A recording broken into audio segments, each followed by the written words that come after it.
Oke Ibu, kenalkan saya Ella. Ibu Ya. gimana kabarnya hari ini Bu? Alhamdulillah Alhamdulillah baik. baik ya Bu ya. Tadi udah makan siang belum Bu? Udah ada energi belum hari Tadi ini? ada 4 kegiatan. Oh apa itu hari ini? Iya, Pada bilang jam Alhamdulillah. berapa dari Jakarta ini? Oh sempat dari Jakarta juga hari ini? Enggak Mbak. Mbak Ella. Oh, aku Jakarta. tadi dari jam 8 sih Bu nyampe sini juga. Alhamdulillah nggak macet di jalan. Alhamdulillah gitu, sekarang alhamdulillah. deket lah ke Iya. rumah kan udah ada akses tol, bisa naik KRL. Iya kesini. benar banget. Saya juga baru pertama kali nih Bu main-main ke Lebak. Wah masa ya, disambut selamat sama Ibu datang di kantor Lebak. Bupati. Iya. Ini potret Lebak, ini salah satu gedung negaranya. Mbak Ella masuk Iya, yuk, ayo. silakan masuk ke Permisi. sini. Wah, luar biasa ini Bu bangunannya. Ya.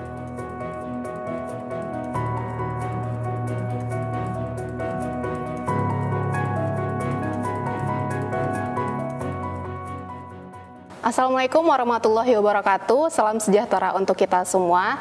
Senang sekali rasanya saya Nabila Hanum dari Dream dan Yadona menemani sahabat Dream semua di hari yang cerah ini. Semoga kita semua dalam keadaan sehat walafiat. Amin ya robbal alamin. Melihat zaman sekarang banyak sekali yang berlomba-lomba dalam karir, bahkan mungkin di bidang politik pun bisa dikatakan sebagai karir yang menjanjikan. Nah, sesuai dengan tema talk show kita pada hari ini yaitu karir dan politik, telah hadir bersama kita seorang narasumber yang mungkin sudah tidak asing lagi ya didengar namanya di media online maupun di media mainstream. Beliau adalah Bupati Lebak, Ibu Iti Oktavia Jayabaya, SEMM. Assalamualaikum Ibu, terima kasih telah meluangkan waktunya pada kita hari ini. Ya. Iya, gimana Ibu kabarnya? Alhamdulillah sehat. Alhamdulillah baik. Alhamdulillah baik. Nah, sahabat Dream, kelihatan banget ya Bu Iti hari ini terlihat fresh gitu, walaupun pakai baju dinas, tapi kayaknya tampilan make up dan bajunya terlihat serasi gitu sahabat Dream. Nah Bu Iti sendiri ada perawatan khusus nggak sih Bu? Enggak, ini saya ini dari pagi nggak pakai bedak apa-apa. Alami aja Bu ya? Iya. Tapi kelihatan fresh banget. Juga saya memang gitu. nggak kurang suka berdandan juga. Oh kurang suka. Lipstik juga orang bilang suka diketawain karena lipstik saya lipstik hijau. Oh lipstik hijau yang kecil itu ya Bu ya? Oke. Kalau dia oles jadi berubah warna. Iya. Saya tahu tuh yang itu. Iya. Oke. Nah tapi Bu Iti sendiri biasanya kalau untuk dinas keluar kota gitu lebih prefer pakai baju yang kayak apa sih Bu? Apakah yang formal atau mungkin ya udah senyamannya aja gitu? Kalau menyesuaikan sih, menyesuaikan kan juga kalau ya. kegiatan kenegaraan kan pasti ada yang pakai batik ya, kalau enggak pakai ada juga PSL kan lengkap. Saya memang paling suka baju yang simpel-simpel. Baju yang simpel-simpel aja. Pakai sepatu juga yang sepatu cat kebanyakan ya. Yang senyamannya aja ya Bu ya. Apalagi kan saya banyak di lapangan kan. Oh iya sih bener. Tapi ada fashion stylist khusus nggak sih Bu? Nggak ada. Buat milihin baju gitu. Ada nggak tanya? Nggak ada. Oh nggak ada ya. Jadi milih sendiri aja ya yang senyamannya ya. Aja. Ya modelnya juga gitu-gitu aja. Oke. Tapi Bu Iti sendiri saya lihat dari tadi energik banget. Bu Iti emang suka olahraga apa gimana Bu? Sesekali. Saya memang walaupun sekarang nggak setiap hari sih, biasanya saya menyempatkan jogging 45 menit. Oh gitu. Selalu setiap hari ya Bu? Kalau lagi mood ya walaupun lari lah dikombinasi lari 15 menit, 10 menit. Jadi tetap menjaga hidup sehat juga ya Bu ya di tengah karena kepadatan. Kan aktivitas banyak, cepet lelah ya kalau kita nggak olahraga, badan juga kerasa capek gitu. Iya sih benar. Biar menyeimbangkan dengan kegiatan. Oke, nah gitu sahabat Dream. Jadi Bu Iti ini sama kayak kita anak muda pada umumnya nih Bu Iti. Generasi Z kita pada umumnya suka tampil cantik, suka olahraga gitu biar bisa tampil fresh seperti hari ini. Nah buat sahabat Dream mungkin yang belum tahu, Bu Iti ini merupakan Bupati Perempuan pertama ya Bu ya? Di Lebak, di Kabupaten Lebak. Kemudian Bu Iti juga sempat meraih beberapa penghargaan, di antaranya itu kalau tidak salah sebagai Bupati Terbaik Asia di Asia Global Award tahun 2019. Luar biasa loh Bu Iti. Enggak lah itu mungkin terlalu apa ya bahasanya, bluffing aja kayaknya. Apa yang ini kan prestasi nggak ada lah, kita mengalir seperti biasa aja. Mengalir aja. Nah tapi ada satu lagi nih sahabat Dream, saya tadi baru riset, Bu Iti ini juga meraih piala dan piagam anugerah Women Obsession Award kategori Best Regional pada tahun 2019. Bener ya Bu ya? Mungkin ya. Saking banyaknya nggak hafal loh sahabat Dream. Luar biasa loh Bu ini. Saya jadi makin kagum nih sama Bu Iti. Enggak lah. Yang udah aja. cantik, cerdas, total tetap berprestasi. Nah, Bu Iti, saya mau nanya dikit nih, mungkin selama ini apa ya, media mungkin memframing Ibu sebagai sosok wanita yang tegas, yang keras, mungkin suka marah-marah juga kelihatan di media. Nah, sebenarnya Bu Iti sendiri di kehidupan sehari-harinya gimana sih Bu, karakternya? Apa memang orang tegas? Begitu ya. Jadi mungkin semua orang bilang mungkin apakah ini gimmick atau apa, itu memang natural saya. Natural aja. Jadi ya kan kita ada sebuah perencanaan pembangunan, kan ada visi yang ingin dicapai. Iya benar. Ya saya harus memastikan bahwa visi itu harus berjalan kan gitu. Maka ada hal-hal ketika saya memang harus keras keras untuk memastikan tadi itu bisa berjalan on the track kan. Iya gitu. benar. Ada juga ya sisi lembut perempuan ya gitu. Benar. Jadi mengalir seperti air aja gitu. Yang penting tadi itu tanggung jawab kita laksanakan dengan baik kan. Karena bagaimanapun selain tanggung jawab kepada Allah kan saya juga tanggung jawab kepada konstitusi dan masyarakat kan. Jadi apalagi sekarang eranya digital, eranya media sosial, pasti kehidupan kita disorot kan. Pasti disorot gitu. Jadi apa yang sekarang tersebar di media-media itu saya juga tanpa sepengetahuan saya ya, orang mungkin memframing itu kan gitu. Tapi buat saya ya ambil sisi positifnya ya, mau itu pemberitaannya atau yang buruk atau yang baik, buat saya saya ambil sisi positifnya untuk bisa memperkenalkan Lebak di halayak umum dan juga di luar daerah gitu sehingga ada satu penasaran orang untuk berkunjung ke Lebak kan ya, salah satunya Mbak Ella kan, jadi baru kesini kan. Iya benar, hari ini baru kesini. Gitu. Nah jadi gitu sahabat Dream, jadi Bu Iti ini sebenarnya nggak setiap saat juga marah-marah ya Bu ya, jadi memang ada kondisi dan situasi tertentu yang bikin mungkin Bu Iti cukup emosional kayak gitu ya Bu ya gitu. Nah Ibu mungkin terkait dengan persepsi masyarakat belakangan Bu. Ya itu seperti tadi yang kita sudah bahas, mungkin beberapa masyarakat menganggap Bu Iti sebagai sosok yang tegas dan keras seperti itu. Apa sih tanggapan Ibu tentang persepsi masyarakat yang berkembang sekarang? Ya nggak apa-apa sih menurut saya. Jadi karena tadi itu saya punya tanggung jawab kan, harus memastikan setiap perencanaan, setiap visi misi yang dicanangkan bersama-sama di pemerintah daerah itu harus berjalan kan. Yang terpenting tadi itu saya bertanggung jawab apa yang saya lakukan gitu kan. Karena tadi intinya dari setiap apa yang kita lakukan itu ya bisa memberikan kebermanfaatan bagi yang lain kan gitu ya.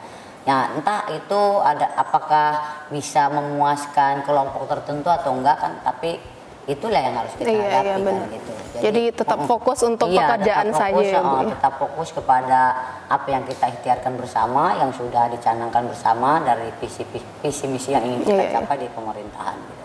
Oke, luar biasa banget nih sahabat Dream. Nah Bu Iti, saya jadi makin penasaran nih. Bu Iti pertama menjadi Bupati Lebak itu tahun 2014 ya Bu ya, kalau nggak salah. Nah itu Bu Iti sudah menjabat periode sampai saat ini, sampai 2 kali periode ya Bu ya. Nah itu kalau boleh cerita dikit Bu Iti, apa sih yang membuat Bu Iti ketika itu memilih, oke saya harus mencalonkan diri sebagai Bupati. Apa sih Bu mungkin motivasi atau latar belakangnya gitu? Sebetulnya mungkin itu dari awal mula ketika saya terjun di politik praktis ya.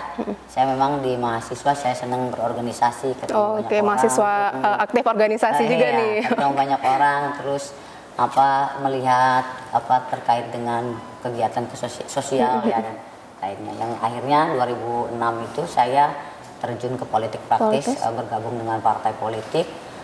Saya bergabung partai politik dan perjalanannya itu saya pertama tuh di legislatif dulu kan.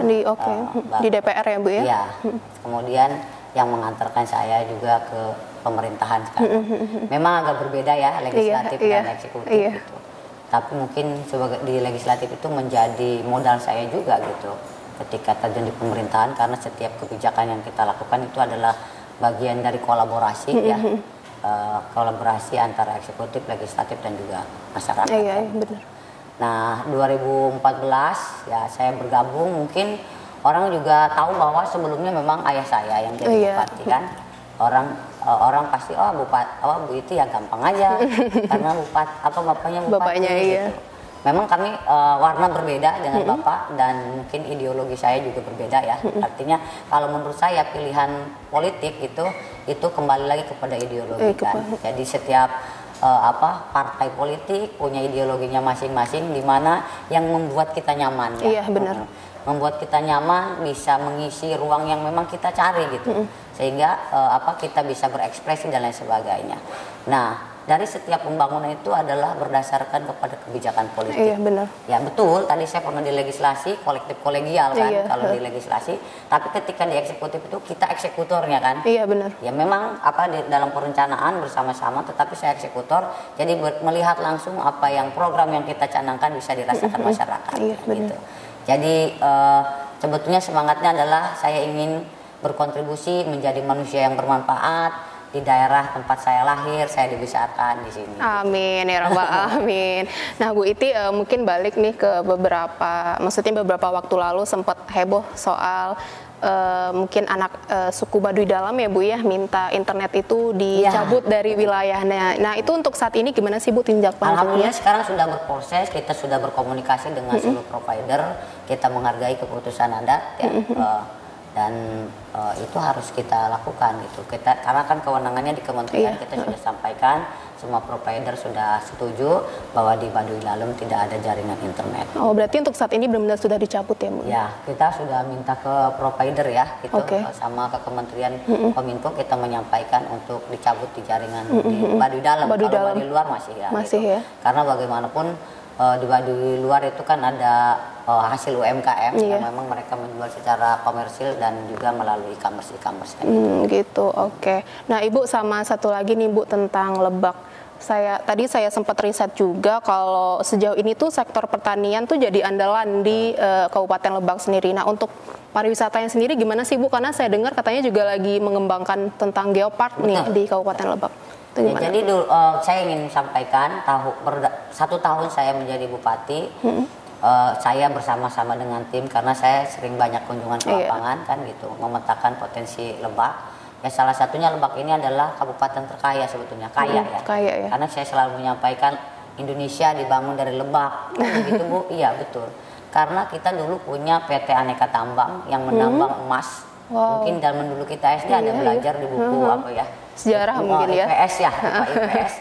Bahwa tambang emas Cikotok itu ada di Kabupaten Lebak. 50 tahun kita digali potensi alam kita, emas 50 tahun, tapi tidak menyisakan apa-apa buat kabupaten. Sekarang udah habis. Ya habis, tapi kan masih meninggalkan, kalau mungkin secara perusahaan tidak ekonomis ya. Tapi masyarakat yang ditinggalkan dia menjadi untuk pencarian mata hidup ya, pencarian sehari-hari, mereka tetap menambang minyak, dan itu untuk kebutuhan perut kan. Iya benar. Nah makanya itu meninggalkan kemiskinan yang cukup dalam buat Kabupaten Lebak. Maka arah kebijakan pembangunan kami makanya ke sektor pariwisata, untuk tadi itu memastikan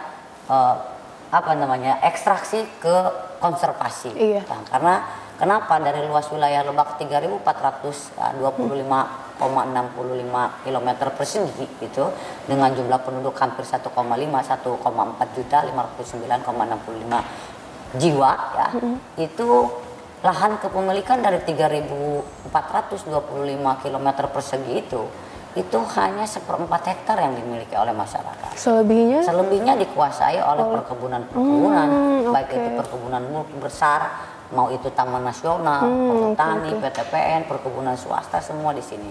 Dan ketika di Pulau Jawa terjadi pembangunan yang menggunakan lahan itu, lahan perkebunan, maka harus ada ruslahnya.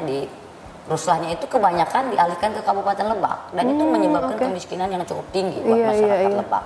Nah makanya tadi itu bagaimana ini bisa dimanfaatkan, memberikan nilai tambah untuk pembangunan yang inklusif ke depan bersama-sama dengan masyarakat. Maka konsep geopark inilah pariwisata yang mungkin bisa kita kolaborasikan dan sinergiskan untuk pembangunan kesejahteraan masyarakat.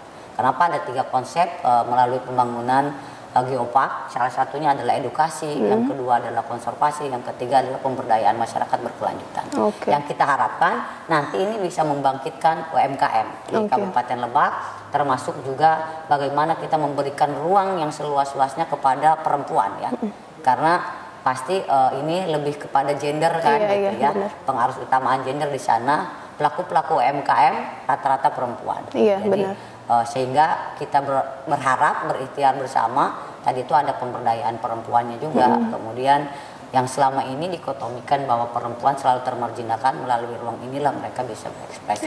Hingga kita fasilitasi melalui sebuah kebijakan yang insya Allah tadi itu ini bagian dari kolaborasi kita dengan seluruh stakeholder ya. Maka tadi itu karena lahan-lahan dimiliki pihak ketiga itu, kita lakukan MOU dan perjanjian kerjasama untuk bisa diolah bersama gitu. Dan jadilah sektor wisata. Sektor wisata ya Bu ya. Dan ada rencana mungkin pada tahun berapa bisa terrealisasi? Nah sekarang kita memang mengajukan Geopark Nasional Bayadom ya.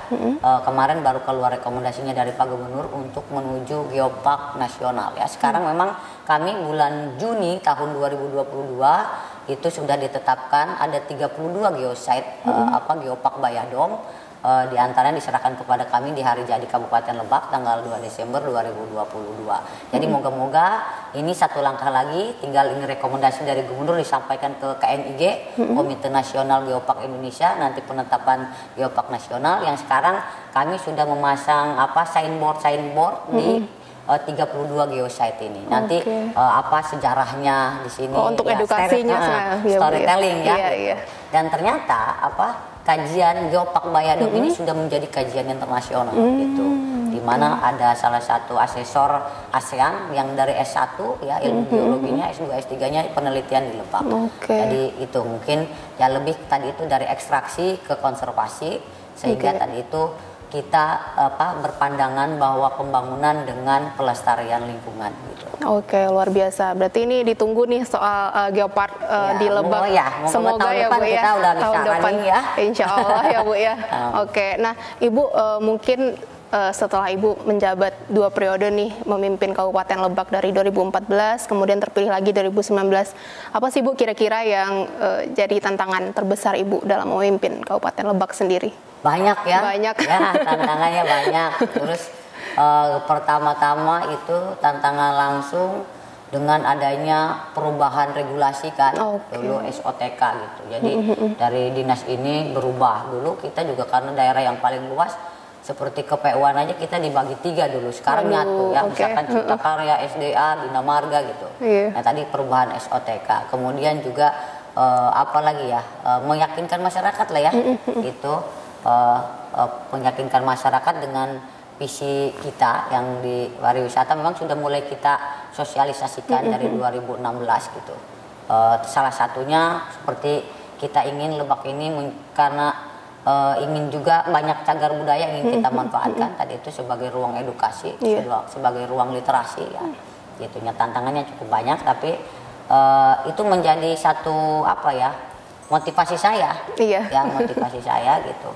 Dengan perubahan SOTK, perubahan regulasi, apalagi dulu mungkin daerah itu menjadi otonomi penuh kan ya. Otonomi daerah penuh. Kalau sekarang kan kita lebih kepada pelaksana teknis kan. Jadi ada perubahan regulasi yang beberapa gitu, refocusing dan lain sebagainya. Tapi ya kita harus menyesuaikan, itu tantangan sendiri karena kita misalkan seperti dana pemerintah di AU yang dinamis kan. Jadi yang dinamis saya mengikuti aturan jadi tinggal bagaimana kita bisa membangun itu kita dengan menggenjot pendapatan asli daerah untuk bisa memperluas pembangunan yang ada di Kabupaten Lebak gitu. Karena tadi itu Lebak itu kabupaten tertinggal ya. Walaupun memang keluar 2019 tapi tantangan kita cukup berat masih indeks desa membangunnya. Jadi desa maju di Kabupaten Lebak dari 345 desa baru 4 yang desa majunya, sisanya masih tertinggal dan masih sangat tertinggal gitu. Ini makanya tadi fokus kita pembangunan kepada indeks desa membangunnya gitu. Tapi di sisa masa jabatan Ibu apa yang jadi concern Ibu untuk saat ini lebih dikembangkan di Kabupaten Lebak? Peningkatan sumber daya manusia tadi itu melalui pendidikan, kesehatan. Karena kita juga ada beasiswa. Jadi contohnya begini, Mbak. Tantangan kita di Lebak misalkan tingkat kelulusan SMP ke SMA kan SMA itu SMK kewenangan provinsi kan tugas kita SD SMP ya itu yang lulusnya 17 ribuan satu tahun. Nah ruang kelas yang bisa menampung itu hanya sekitar 8.000 sampai 9.000 tidak mencukupi ya. Nah, sedangkan di Lebak itu pembangunan itu sangat bergantung kepada APBD. Beda dengan daerah lain yang memang indikator di daerah yang sektor jasa ya. Sektor jasa, kemudian industri. Kalau kita kan memang sektor pertanian. Maka tadi itu konsep pembangunan kita juga ke arah tadi itu pelestarian alam kan. Sehingga bisa memberikan nilai tambah buat masyarakat itu sendiri. Nah, kemudian kesehatan. Tantangan kita juga kesulitan untuk tenaga dokter kan gitu. Maka kita juga memberikan beasiswa itu. Kalau dulu gitu kan rata-rata di sini jauh tempatnya. Jadi banyak sekali dokter-dokter yang mau pindah gitu. Terus makanya kita berikan beasiswa. Harapannya kalau dulu kan ada afirmasi, Mbak Ella, afirmasi. Mana dokter yang kita beasiswa kontrak dengan kita, dia mengabdi di sini untuk tidak pindah-pindah gitu. Tapi kalau sekarang kan untuk menjadi PNS, ASN, P3K kan harus tetap tes lagi gitu ya. Itu juga memang banyak karena kalau dulu kan hanya penempatannya Kabupaten Lebak, kalau sekarang kan di unit tenis langsung kan. Banyak ketika di Google jauh bener nggak ada yang mau gitu. Itu satu tantangan juga buat kita. Kemudian fokus kepada pembangunan infrastruktur kewilayahan, terutama jalan-jalan strategis kabupaten. Kita juga membuka ruang jalan baru ya di daerah tengah gitu, untuk membuka ruang ekonomi ya bagi masyarakat tengah, seperti yang sekarang kita kerjakan adalah proyek strategis jalan strategis kabupaten untuk multi years ya, itu jalur Sobang, Cikate, Cigembrong. Itu namanya Cibarengkok sampai ke Panggarangan. Itu tembus bisa nanti langsung ke Sawarna. Itu lagi proses sekarang ya, Bu? Sekarang sedang dikerjakan. Target saya sebelum mungkin saya berakhir saya bisa diresmikan ya, Bu ya. Alhamdulillah. Nah, Ibu beberapa waktu lalu saya juga sempat lihat katanya Ibu memilih mengundurkan diri jadi Bupati Lebak dan memutuskan untuk mencalonkan sebagai calon legislatif. Apa sih Bu yang jadi alasan utama buat setnya ini berhenti deh milih jadi legislatif aja? Kan memang saya berakhir itu Januari 2024. 2024, beberapa bulan lagi. Beberapa bulan lagi. Dan tentunya saya itu tadi itu buka mimpi dimanapun memang ranah saya ingin bermanfaat gitu. Dan tentunya bukan akhir dari segalanya ketika saya menjadi legislatif, tetapi juga mungkin bisa lebih bukan membantu ya, berikhtiar bersama dengan pemerintah daerah, membawa aspirasi masyarakat Lebak di kancah nasional gitu kan. Jadi tadi itu kayak yang saya bilang bahwa pembangunan ini semua terlahir dari kebijakan politik. Jadi kebijakan itu juga ditentukan di legislasi legislatif. Jadi moga-moga bisa mendorong, karena kami butuh uluran tangan dari semua gitu, bukan hanya pemerintah daerah tetapi dari pemerintah provinsi, termasuk juga pemerintah pusat. Dan kalau kepilih rencananya pengen komisi berapa nih Bu? Kayaknya komisi 2 deh. Saya mungkin kalau dulu saya belum punya gambaran yang luas ya sebelum saya menjadi kepala daerah. Jadi ketika saya ditempatkan oleh partai saya gitu untuk di komisi berapa saya ngikut. Kalau sekarang mungkin saya sudah punya bekal. Karena semua persoalan dihadapi oleh bupati ya. 2 periode lagi. Gitu. Jadi insya Allah moga-moga ada kebermanfaatannya dan moga-moga Allah takdirkan untuk kita bersama-sama berikhtiar untuk Kabupaten Lebak. Amin. Nah, Bu Iti, misal nih di saat mungkin Ibu sudah berusaha maksimal tapi mungkin keberuntungan belum berpihak gitu Bu, dan apa sih rencana Ibu ke depannya ketika udah nggak menjabat sebagai bupati lagi? Kembali ke masyarakat. Kembali ke masyarakat. Saya bilang jabatan ini kan hanya sementara. Jangan ketika kita menjabat orang lagi bilang penguasa di sini ya punya kekuasaan, penguasa tertinggi lah di kabupaten. Itu tidak menjadikan kita takabur ya. Justru kita harus down to earth gitu, bahwa semuanya itu amanah yang kapan saja Allah bisa ambil. Ya buat saya itu. Jadi makanya prinsip saya dimanapun saya berada, saya ingin menjadi diri sendiri dan semoga keberadaan saya di situ bisa memberikan manfaat bagi orang lain. Khairun nas anfa'uhum linnas kan begitu kan. Karena meyakini bahwa Allah tidak akan merubah satu kaum jikalau bukan dari keinginan kita gitu. Jadi, Tergantung niatnya, biarkan orang menilai seperti apa, karena buat apa kita meyakinkan kepada orang yang tidak menyukai kita. Iya, benar. Tapi ya berjalan saja, selama kamu berada di jalan yang benar, kamu lakukan itu yang terbaik. Oh iya, benar banget sih Bu. Berarti Bu Iti sendiri berarti masih stay di Lebak atau mungkin? Saya di sini. Oh, masih tetap di Lebak ya Bu? Rumah saya di Lebak, saya tidak akan kemana-mana. Masih tetap cinta Lebak.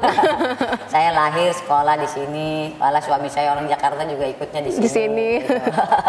Gitu. Jadi ya di sinilah, jadi saya bisa langsung bertemu dengan masyarakat. Ya moga-moga apa yang kita lakukan bersama ini ada manfaatnya. Ada manfaatnya Bu ya.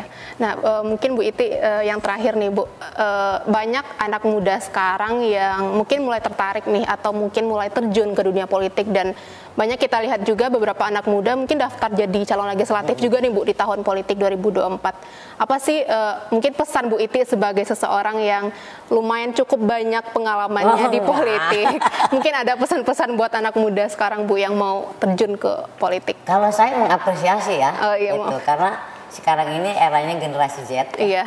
Generasi milenial, dan hampir hampir 60% ya, iya. di 2024 pemilihnya milenial. Pemilih milenial gitu.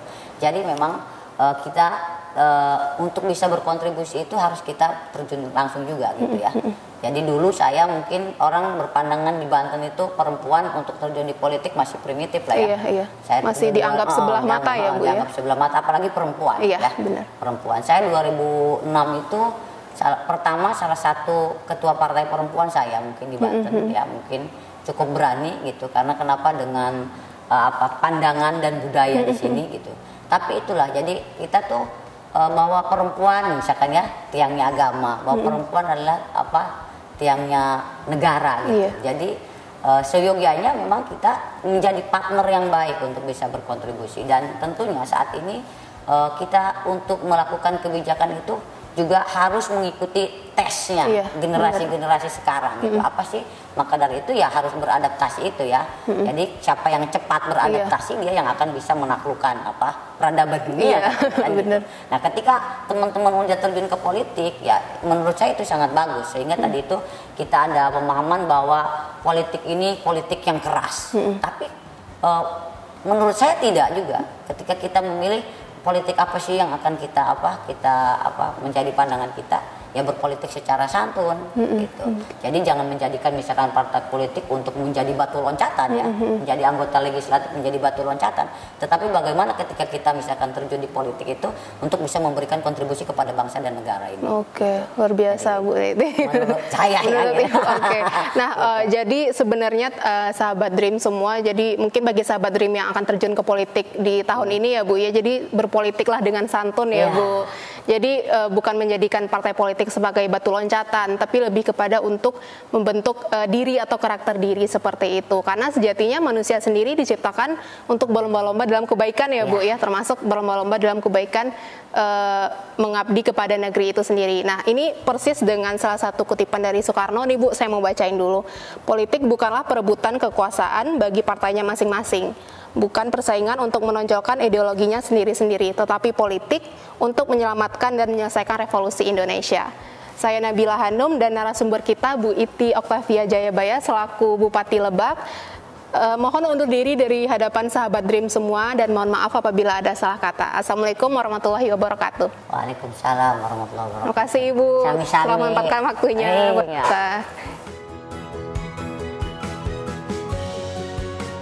Thanks for watching. Jangan lupa like, follow, dan subscribe akun media sosial Dream buat dapetin update seputar berita terkini, entertainment, hingga lifestyle.